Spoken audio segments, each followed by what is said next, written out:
aleluia, aleluia, aleluia,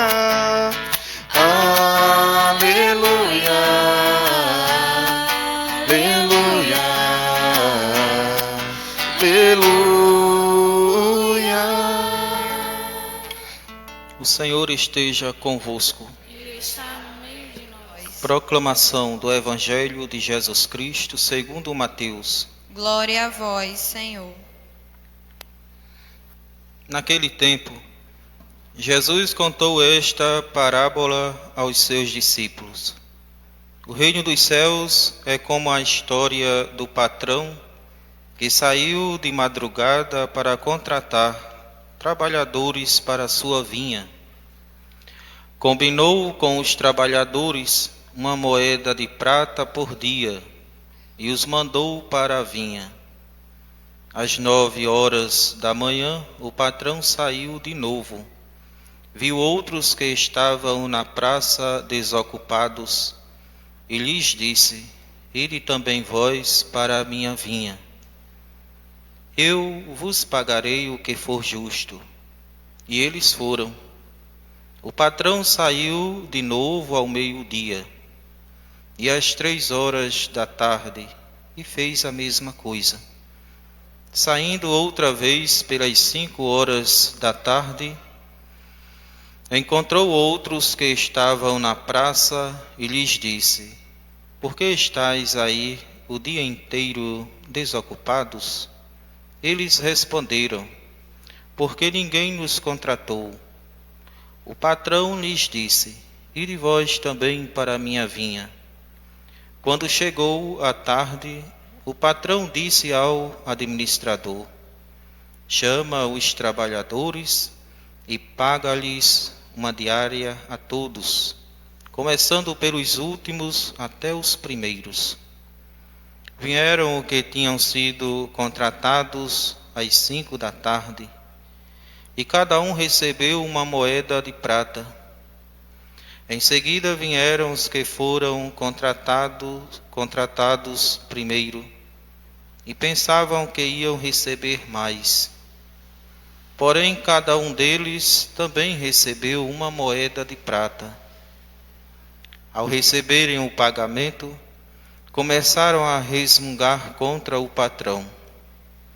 Estes últimos trabalharam 1 hora só, e tu os igualaste a nós, que suportamos o cansaço e o calor o dia inteiro. Então o patrão disse a um deles: Amigo, eu não fui injusto contigo. Não combinamos uma moeda de prata? Toma o que é teu e volta para casa. Eu quero dar a este que foi contratado por último o mesmo que dei a ti. Por acaso não tenho o direito de fazer o que quero com aquilo que me pertence? Ou estais com inveja porque estou sendo bom? Assim os últimos serão os primeiros, e os primeiros serão os últimos. Palavra da salvação. Glória a vós, Senhor.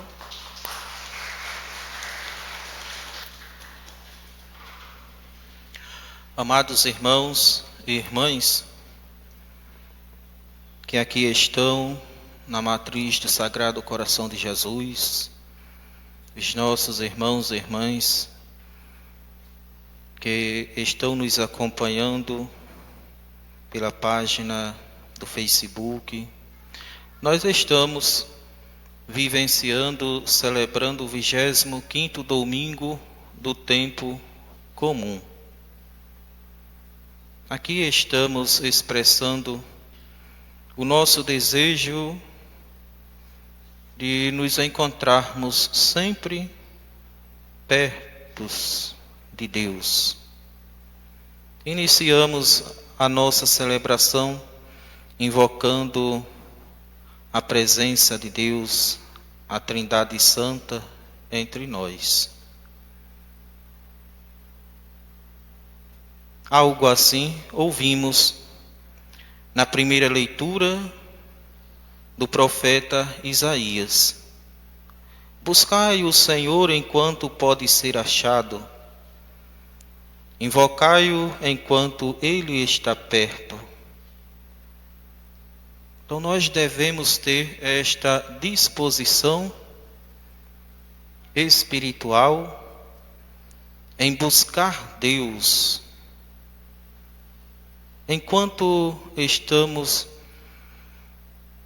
com esta graça do respirar, enquanto estamos celebrando o nosso viver nesta realidade. É o buscar Deus para as nossas vidas. Deus, sem nós, Ele permanece sendo Deus. Mas nós, sem Deus, não somos nada e viramos um carrasco. Tornamos a nossa vida muito amarga e oferecemos este fel aos outros. Então nós precisamos tomar consciência do quanto necessitamos de Deus, o quanto devemos buscá-lo para o nosso viver e termos a alegria, a grandeza de dar, de oferecer este Deus uns aos outros. Como é bom nós invocar o nome do Senhor. A leitura do profeta Isaías, logo no início, nos apresenta esta mensagem, este pensamento. Era a mensagem de Deus, era o pensamento de Deus para o seu povo na época em que o profeta Isaías estava exercitando o seu profetismo. Buscai o Senhor enquanto pode ser achado. Invocai-o enquanto ele está perto.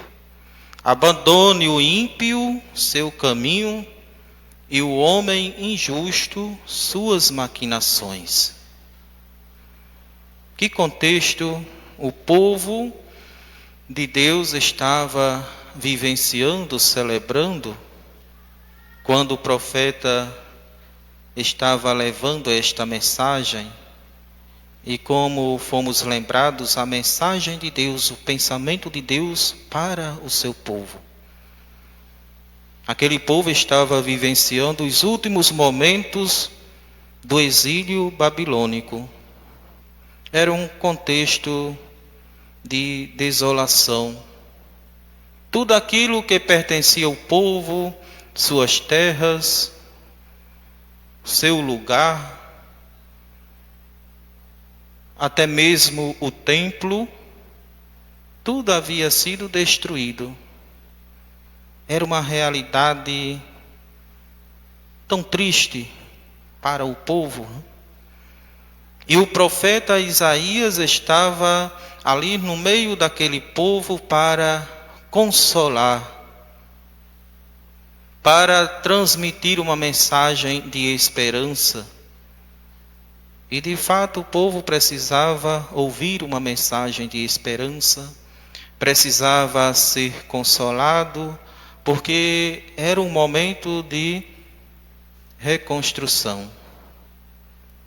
Reconstruir tudo, a vida, a história. Era um momento até mesmo de reformular a imagem que se tinha de Deus. Quantas imagens de Deus na mente e no coração das pessoas.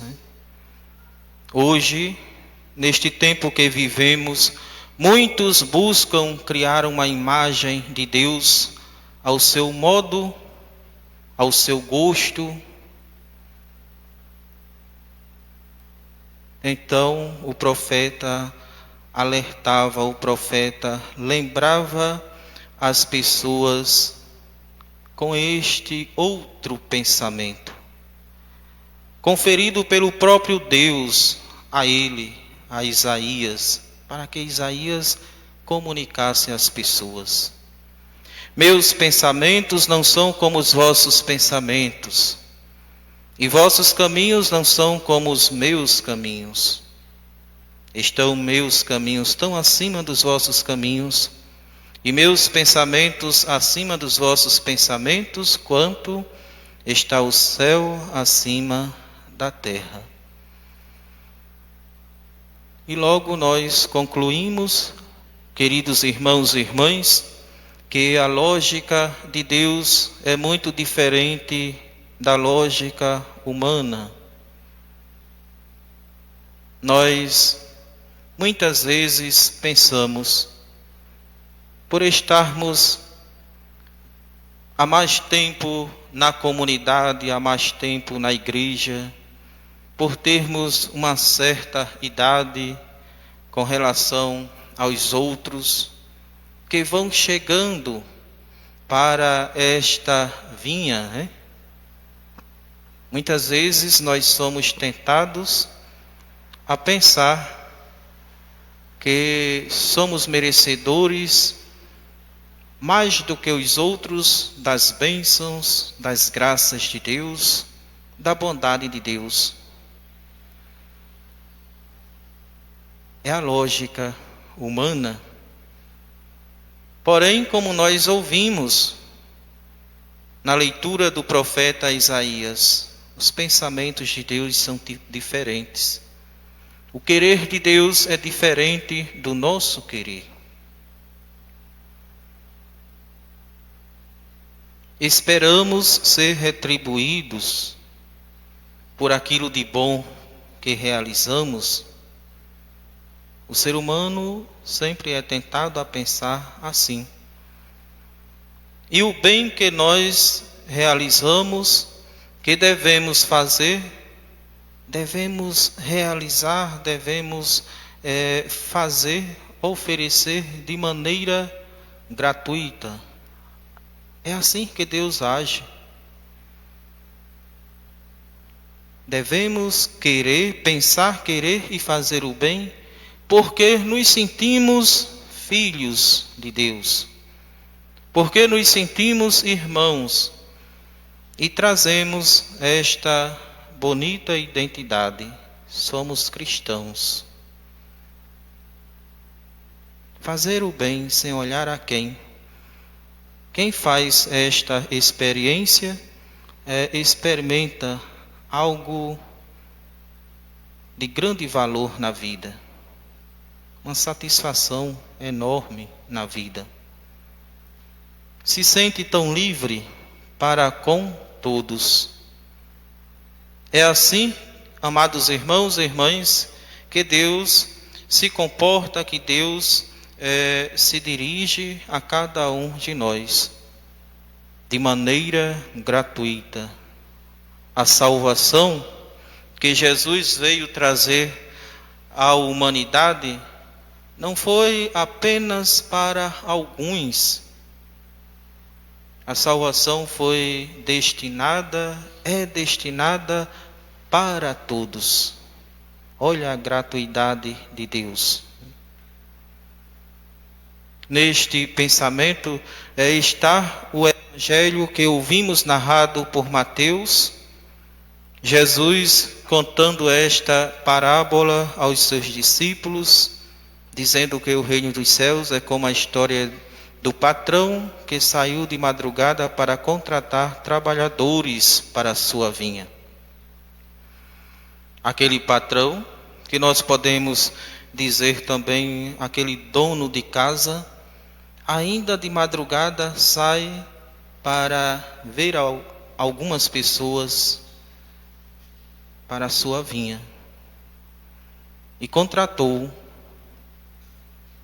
combinou o pagamento, uma diária, uma moeda de prata.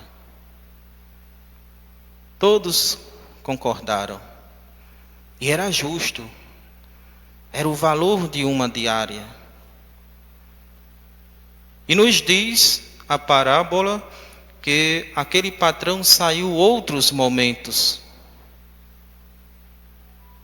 à rua, foi em outros momentos à praça, às 9 horas da manhã, ao meio-dia, às 3 horas da tarde e por fim às 5 horas da tarde, à procura de pessoas para trabalhar em sua vinha. Contratou pessoas. Vão trabalhar na minha vinha. Eu pagarei o que for justo. E nos diz a história, a parábola, que no final da tarde ele dá ordem ao administrador para que o pagamento seja feito. E o administrador começou a pagar uma moeda de prata, começando por aqueles últimos que foram contratados. Os últimos serão os primeiros e os primeiros serão os últimos. E que bonito, neste pensamento vamos identificar que o reino de Deus é para todos. Deus nos olha de maneira igual. Deus nos ama por igual, independentemente da raça, da cor e até mesmo da religião. Deus nos ama por igual.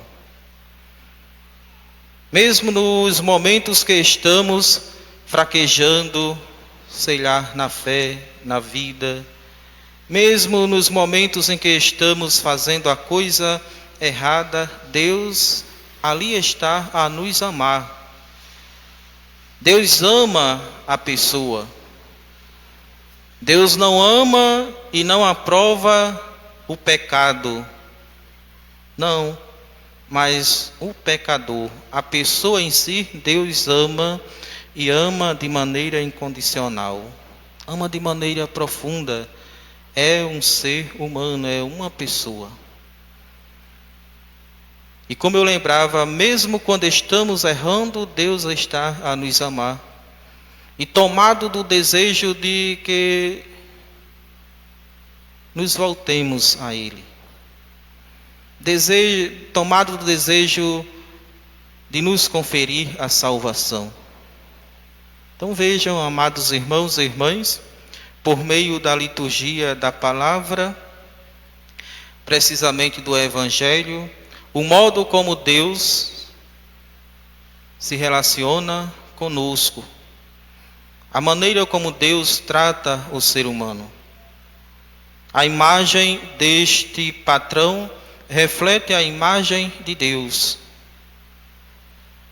Ele nos trata por igual, expressa o seu amor de maneira igualitária para todos.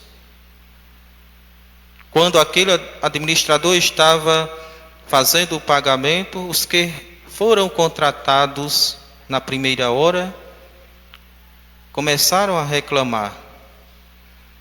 Ora, nós passamos o dia inteiro aqui suportando o sol, o cansaço, e vamos receber a mesma quantia que esses últimos, e precisamente os que foram contratados às 5 da tarde, trabalharam só 1 hora.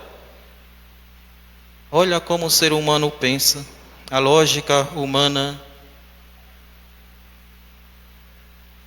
Nós não devemos pensar, porque realizamos o bem, então vamos ter mais bênçãos de Deus. Deus nos ama mais. Não devemos pensar desta forma, que pelo bem somos merecedores das graças de Deus em primeiro lugar. Deus ama a todos e sabe a necessidade de cada um e dá o necessário para cada um de maneira, como fomos lembrados, igualitária. É assim que Deus age, é assim que Deus se comporta para com cada um de nós. Os pensamentos de Deus são diferentes dos nossos, os caminhos do Senhor são diferentes dos nossos. Porém, amados irmãos e irmãs, quando nós buscamos encarnar o Evangelho de Cristo em nossas vidas, vamos tendo a grandeza de conformar o nosso pensamento ao pensamento de Deus, o nosso querer, a nossa vontade, ao querer de Deus, à vontade de Deus. A segunda leitura da carta de São Paulo aos Filipenses, São Paulo deixa transparecer isto para os filipenses.